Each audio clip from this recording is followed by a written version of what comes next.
From MTN, the Montana Television Network, this is Face the State. Hello there and welcome to Face the State. I'm Jill Valley, and today we're talking about the University of Montana as it celebrates its 126th birthday with the annual Charter Day celebration. It is a chance to honor those who've contributed to the university and a chance to celebrate the role UM plays in Missoula, western Montana, and across the state and region.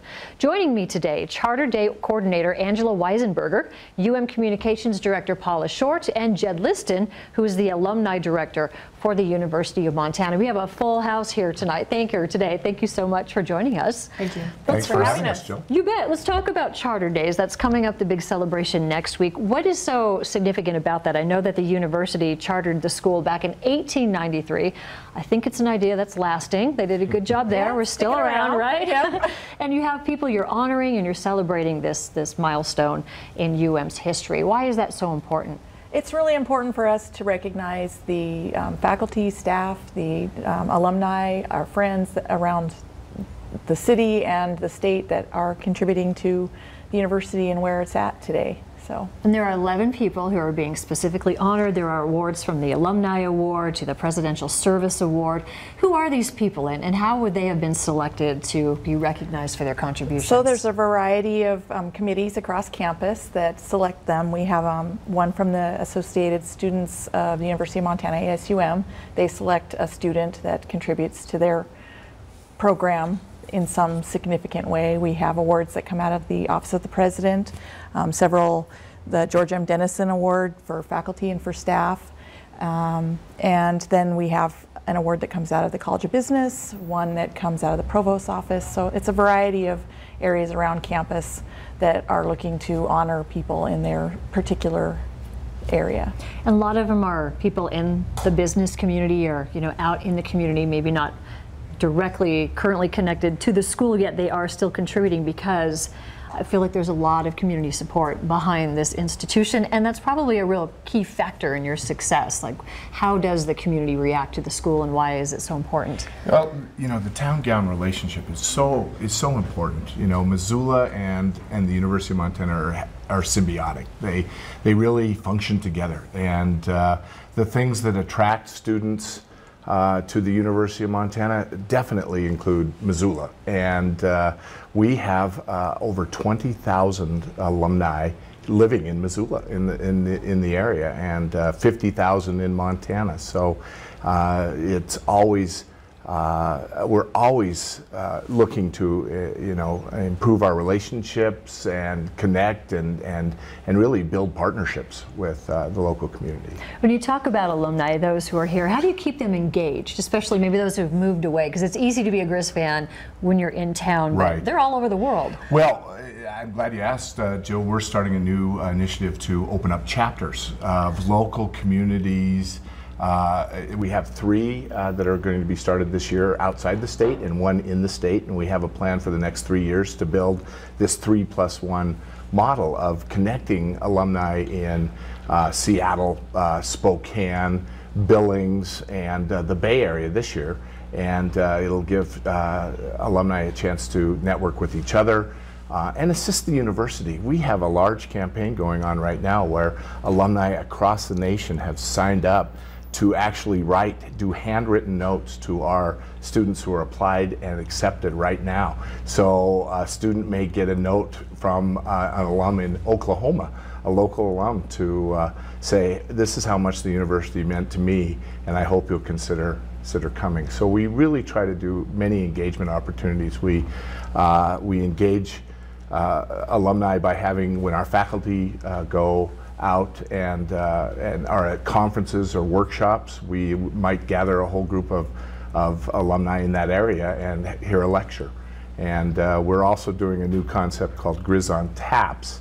So we're having Grizz on Taps at local brew houses and other places to gather alumni and just share the camaraderie, the common bond that we all have. I know that people have experienced this. Whenever I wear a Grizzly shirt in an airport, no matter where it is, you'll hear "Go Grizz," and it's a 1 degree of separation between all of our alums. And one thing that we're very proud of is how much our alumni are engaged in Montana in each in their various communities. You know, we have people like Wayne Nelson in Billings. His bank, the Stockman Bank in Billings, was the first one to reach out and assist those furloughed employees when the government shut down, and Wayne was the spearhead of that. And we have many people across Montana, you know, Vanessa Buckland and Conrad and other places where if you have a pharmacist in your town in Montana, likely there are pharmacists and they're a graduate of the university. So our alums are engaged in building communities all over the state and all over the world. How can some of the local businesses or even around the state, how can they help support the regular student? I know with this program they write them notes, but on an everyday basis, is there anything the town can do to reach out to kids who are out there doing their thing every day on campus? I think the things to remember is that we are all ambassadors of the University of Montana. We all have some benefit of having this university, this institution in this town, in this city. It has built the city of, I mean, it's the heart of the university or the Missoula area. So they exist together. They do, and they also benefit when you have 26,000 people at a football game, or as we watch the Grizzly basketball teams, you know, working their way up in the conference. Or when the students come back in the fall and you see life come back into the city, it's amazing. There is a difference when they're not here, isn't that true? Sometimes it's a good one, sometimes well, traffic. And I think I would say the KPAX actually, and the MTN network demonstrates this every day. You hire our students as interns or even as employees.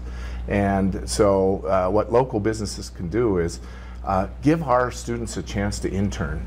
You'll be amazed on how really talented they are.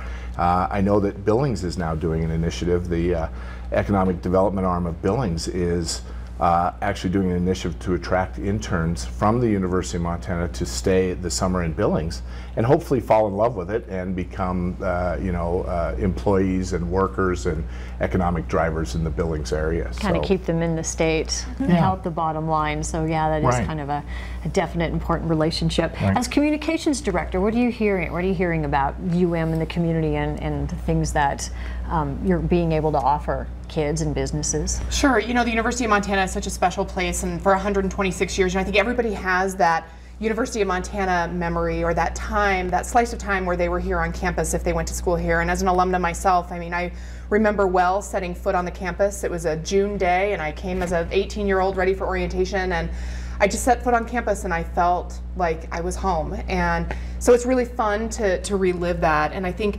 as we see more students coming to the University of Montana, one of the things that I think we're working really hard to do is really showcase and make sure that the story about the University of Montana really reflects what is actually going on campus. And so things like our strength in sciences and some of the work of our distinguished alumni who are wonderful ambassadors. I mean, many students look up to our alums and they aspire to be like them, and they wonder how they got their start. And you know, the University of Montana, our offerings in undergraduate research and our accessibility and affordability for students are really key. And of course, we're here for the students of Montana as well as our out-of-state and international students. That really adds a richness to the campus. And so for us, it's, you know, it's certainly telling folks what the University of Montana is about, but I know from my personal experience, getting them onto our beautiful campus and into our beautiful city here in Missoula is, for many of them, what is the deciding factor for them to become a Grizz.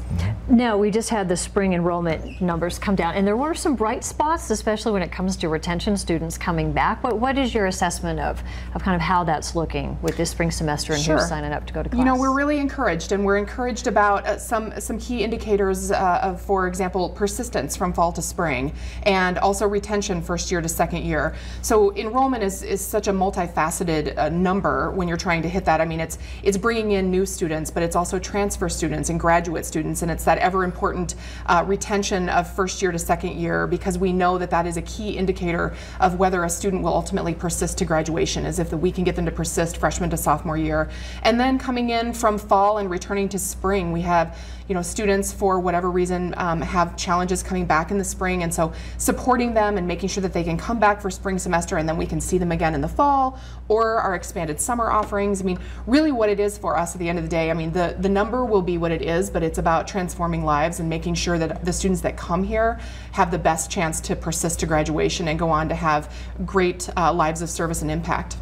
Now, you do have recruitment efforts. I understand we hired someone, Kathy Cole. We did? Yes, to kind of help with that recruiting thing. How are you guys reaching out, maybe in new ways, to find that high school kid or the person in the junior college who wants to come to a university? Sure. Well, I know Vice President Cole has mentioned we're working a lot on just some of the mechanics of outreach, and so whether that's our targeted marketing materials and really making sure that all of the information that we send out has the right look and feel and really accurately depicts the University of Montana. I know Vice President Cole has also really invested in trying to find our best fit student. So we want that student that can come here and be successful at the university and can get the degree that they're seeking and can plan their path. And of course, we all know that it's more than just your field of study. I mean, there's that technical expertise that is very important, but those other somewhat intangible things like your leadership skills and problem solving and the ability to work with a team and the ability to be agile, especially in today's workplace where it requires you to pivot often and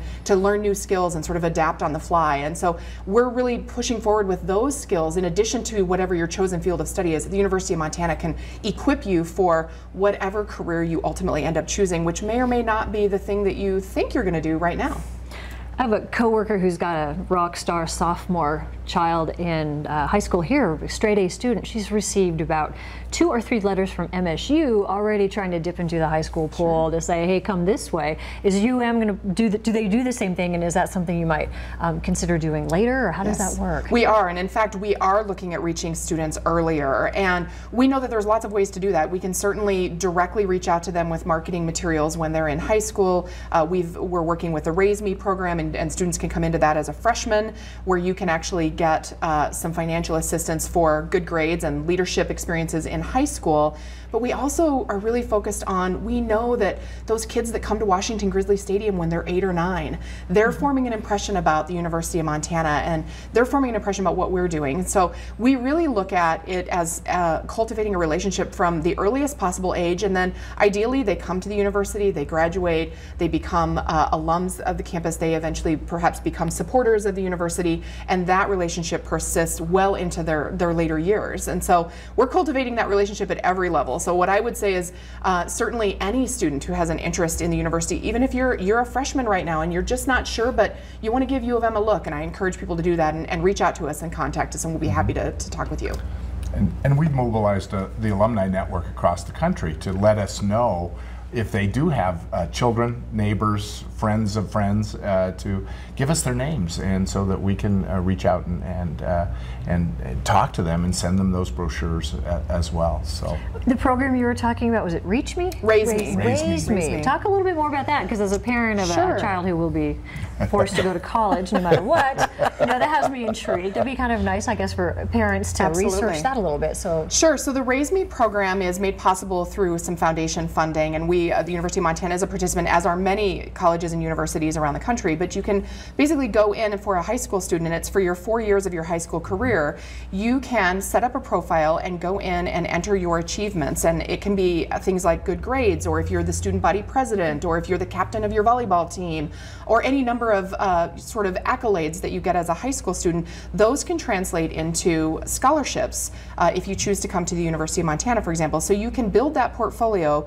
throughout your high school career, and then if you make the decision to come to U of M, we translate that into some additional financial assistance for you. How long has that been around? It's relatively new. The program's been around a while, but U of M has been in it, I believe we're coming into our 3rd year involved with the program, and it's wildly successful. And you can go to Raise Me, if you Google that'll come up, and the University of Montana is a participating college, university in the program. That's great, because those financial barriers are always going to be there for incoming students, and I like to think that UM is fairly affordable at this point. I know tuition's always going up and down. You get lots of reaction to what people have to pay for college. I know there's lots of scholarships out there, but has that been a barrier to think, especially when it comes to maybe some enrollment numbers? I think interestingly, we and certainly with the help of the Montana legislature, there's been much effort over the last decade to try to keep tuition largely flat, both at our 2-year and 4-year institutions.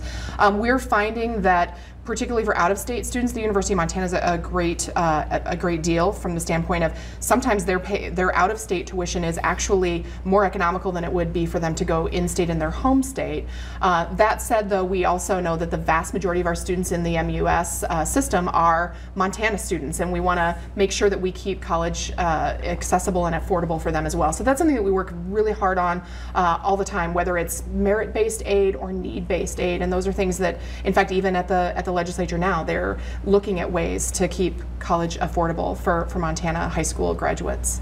The one thing I would say about the Raise Me program too, it gives you a double incentive, because it keeps students engaged. Even as young as your daughter is, she can start getting engaged, and you get that reward along the way. And now they're not huge, they're micro scholarships, but when they add up, they're really nice, and they can really offset some of those expenses when you go to the school of your choice. It sounds like you build a relationship with the college before that's even really in your it's in the parents' view, but when you're in high school, maybe not so much. Do you have events that you have that could help recruitment or introduce people to the school or gets people excited just about being in this atmosphere? Evidently so. Well, I was going to say, sorry. That's okay. I was going to say one thing that's great is the Schwanke Institute, and it's put on by our Davidson Honors College, and they're actually accepting applications now for rising sophomores and juniors in high school, and it's a chance to do a complete immersion for 2 weeks in the summer. It's like a college summer camp, and they live in the residence halls. They immerse themselves with the best faculty available on campus and really get a collegiate-like experience with other students from around the country. So that's one way to get really engaged, is to maybe come to campus over the summer and do one of those camps. That's the best time to be on campus, really. It really is, right? And we have, our regular programming includes UM days, where we have high school students come and spend days on campus. But another thing, I think if there's anyone interested, if you want to come and be a Grizz for a day, that's something that we're working on, and we can really tailor that program. If you're a student that says, hey, I know it's a postgraduate program, I'm really interested in pharmacy, eventually how do I get my foot in the door, like what are the steps, and we can have you come to campus and eat at the food zoo and live in one of our residence halls and take in a theatrical performance or a sports event and really kind of see what it's like to be a University of Montana student. I noticed a lot when you're cruising through Facebook or anything, a lot of big schools have these huge online degree programs that make a ton of money. I know there are some things offered through UM. Is that as robust as it could be? Or how you can go to, I think Arizona State's got one, some of the bigger schools where you can literally get your master's, so it could be, interested to some alums who got their undergrad but maybe want more. Is that where it should be? You guys want to build that up? We want to build it, and I think that is one of the great strengths that our new provost, Dr. John Harbour, brings to the University of Montana. He's got a lot of experience with digital education and distance learning, and one of the things we sort of call it upskilling too. You might be well into a career in your chosen field and are realizing that you need more skills, whether they're technical skills, maybe it's software or coding or some additional business or marketing. We're really trying to have those return learners as well, and the digital platform seems to be very conducive to that because people are all over the state and they have full-time jobs and families and other commitments, but being able to work at your own pace and study online. So that's an area where we are investing, and we are trying to expand our online offerings, both for our just regular core courses, but also looking at sort of these continuing education and certification and professional advancement types of courses that are aimed at the workforce. And in alumni, we're looking for the sort of Grizz for Life concept or learning for life concept. So we'll be able to offer online courses with beloved faculty that maybe they took classes 10 years ago with, or this past fall, we offered a special digital marketing class to alums. Because if you are an alum from business and you graduated more than 5 years ago, you had no opportunity to take a digital marketing course. So we filled that course with local alums who wanted to boost their degree and their learning as well. So I have a set of twins who are sophomores on campus, and both of them actually enhance their schedule with online courses. So some of their courses are actually online even though they're physically on campus, and that allows them to really have a very flexible schedule. You know, I wanted to mention too, if I could go back, Jill, because I know you mentioned you have a daughter that will be preparing for college in the coming years, and another area of investment that's a Montana University system-wide initiative, and certainly U of M is a big part of that, is the dual enrollment program for high school students to be able to take college-level courses. And they've dubbed this initiative 1-2 Free, which is your first few classes in the dual enrollment are free, and so an opportunity for students to try that. And that's another big affordability thing. I mean, my children are small, but that's something that I would guide them to. We've seen cases, in fact, in Billings where students can graduate from high school and have a full year of credits behind them. So actually be coming into college either as a late stage freshman or even as a sophomore. And I think even in some cases for folks that are super motivated, they could even conceivably come out of high school and be very close to an associate's degree, if not in hand. And so dual enrollment, we think, is another great way to keep those costs down. And we know that those students are set up and well supported because they're in high school, so they're home at night, they have great study skills. So that's another great opportunity. So I would encourage folks to check out the dual enrollment. You can check that on the Montana University System website, or really search dual enrollment and you can get some more information about that. It's just so interesting how things are, you know, in my day you went all 4 years, just go, go, go. Now there's so many different ways to get that early start, to find new ways to get a college degree. I suppose as the school you have to look at all these ways, that the new way that people are living their lives and the way that they're learning, and then adjust your curriculum and your offerings based on that. It's supposed to be as you try to keep ahead of that. Yes, trying to be as nimble as the up and coming, you know, future workforce and those learners that are coming out of high school, and they have a different set of expectations in terms of their flexibility and their options and the variability and how they choose to learn and the delivery model. So those are all things that we, you know, are certainly looking to address. And the Missoula College does a great job with that too. Yes. You can do both. Go there, and is that enrollment there? I didn't check the numbers for that, but what can you tell me about enrollment for Missoula College? So Missoula College numbers look promising, particularly because we do have those dual enrollment numbers that are factored in there with the new initiative. But certainly that is continues to be an important program for us with workforce needs, and we have, you know, certainly students that are maybe returning for another career that they want to come in. They want to, as quickly as they can, acquire that professional certification or that new training and get back out in the workforce. And employers are willing to send employees to get that training because they know that when they can provide that, then they get some succession planning in their own workforce. So Missoula College is doing well, and we want to continue to see that grow and thrive and really serve the community. And one thing that's unique about the Missoula College is that you do get those 2-year and their certificate programs, but you get a full-blown college immersion. You can stay in the residence halls, and you can actually you know, have that full college experience, and that doesn't happen everywhere. A lot of 2-year schools are very commuter-based, and so it gives our students really a unique opportunity to come here and study something like culinary, but still live in the residence hall, still go to Grizzly games, the whole be right there because it's in such a good location. Right. When you talk to the public, is there anything that UM needs to look at as far as career or major opportunities? Like maybe you should focus more on computer science, or do you hear feedback? Like what's the wish list for maybe some incoming students who may want to do this rather than that? You know what I'm saying? Like what? I actually have a little bit of experience with that just in a program we just did. We did a speed networking event with local alumni where we had local alumni in a large room at tables, and students would come and they would have 3 minutes to interact with them.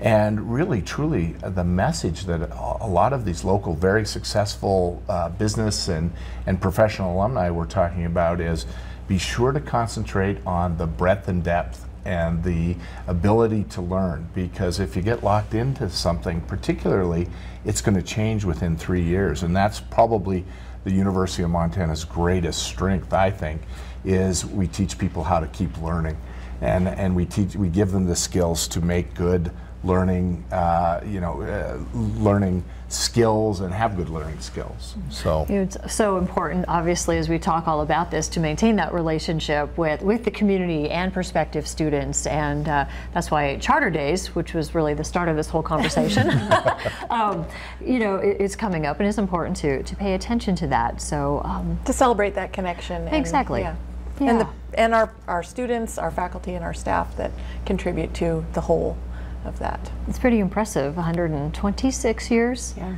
That's pretty And good. she's looking pretty good, I think. Yeah. And we really want the community to come out and help us celebrate. I mean, this is your university, whether you are a graduate of the University of Montana, or you live in Missoula, you're a lifelong Grizz fan, or you take in theatrical performances and love to have that. I mean, that's one of the great things about a community, is having a university and the access to all of the opportunities that affords. So we want to really invite everybody. We're all together celebrating the University of Montana in 126 years. And as we look towards Charter Days, and as people listen to this program, and especially prospective students, like, again, let's kind of go over where's the best place to find out about the dual enrollment and all the other Sure. So the university has a website, of course, that we put most of our information to. We also share on social media. But I think the best thing is there's really no substitute for one-on-one customized attention. So we would love to have folks call us at the university, and whether you're a high school freshman interested in dual enrollment, or you're a 50-year-old professional looking to upskill and take an online class, we would love to hear from you, and we would love to tell you what the university has to offer. And I think if you haven't set foot on campus for a while, give us another look, because I think there's some new and exciting things happening, and I think folks will be pleasantly surprised at what they see on campus. And over the summer, the recruiting efforts will continue to lure in. Like, what are you going to do there? Like, we have recruiters out on the road. We are trying to plan for campus visits, and again, opportunities to get folks onto the campus, especially when it is so beautiful in the summer, and really trying to tailor our programming and really make sure that our message about the University of Montana matches what's going on campus. And I think that effective storytelling is what's going to bring more people to the campus to take a look. And I would say a myth now is that it's too late to apply for next fall. I'm out of financial aid. I can't get scholarships. And that really is a myth. If you haven't applied to the University of Montana, please do so, because all of our scholarships are available. So it's not too late, and that all goes all the way through the summer. well, before we go, let's talk a little bit about the Charter Days Day. We have a graphic to show people when they want to come and help celebrate. It's coming up Wednesday, February 27th. It'll be at the UC Ballroom with the doors opening at 5, the ceremony at 5:30. Seth Bodner will be speaking, and then there's a reception to follow, just to celebrate the longevity that the school has had and the impact it's had on the state. Angela, what else is going to happen during this big event on Wednesday? You'll get to know a little bit about the individuals that we're honoring. So what they do every day to live UM. And they do this really without any recognition, although they ended up getting it in the long run. Right. Yeah. Most of them are very surprised. There's some surprised recipients, for sure. Well, definitely a wide variety of Yes. professions and businesses, and that's wonderful. And I feel like it's these kind of people and those like them that are really helping to keep the community and the UM, really together in all of this, and it's kind of fun to celebrate that. So any final thoughts? We just have a little bit left. We've covered a lot of ground here, but just want to say that it really is an honor to work at the University of Montana, and to have the opportunity to see the lives of students transformed, and to see them accomplish great things, and the honors that they have and the experience that they have while they're there. And so again, 126 years, the University of Montana is here. Here's to another 126 of changing lives and really being there for our students, and really looking forward with excitement about the things they'll do when they leave. And I'd just like to thank all of our alums across the state and across the country who go into a situation and say, what can we do to make this better? That's the U of M way. And you're so right. You could be wearing a T-shirt on the East Coast that has a Grizz on it, and somebody's going to stop you and say UM. Yep. That's right. And go Grizz. Right. And they know exactly what the sports records are and talk about their experience. So I guess that's a testament to maybe the experiences you're providing people around as they earn their livings and go out. And we like hiring guys and gals from the UM. They do a good job. Half of them end up as reporters for us. All right. Thank you so much for joining us here on Face the State. Again, any more questions you have about the programs offered by the University of Montana, they have a very robust web page, so go there. And don't forget Charter Days. It's coming up Wednesday, February 27th. So if you're in the Missoula area, stop by the University Center right around 5 o'clock. You can meet the people who are the award recipients who've contributed so much to the school that they love, and listen to Seth Bodner, who's a new president, talk about the school, and have some treats. All right, thanks so much. We'll be back next Sunday on Face the State. You've been watching Face the State, a presentation of MTN, the Montana Television Network.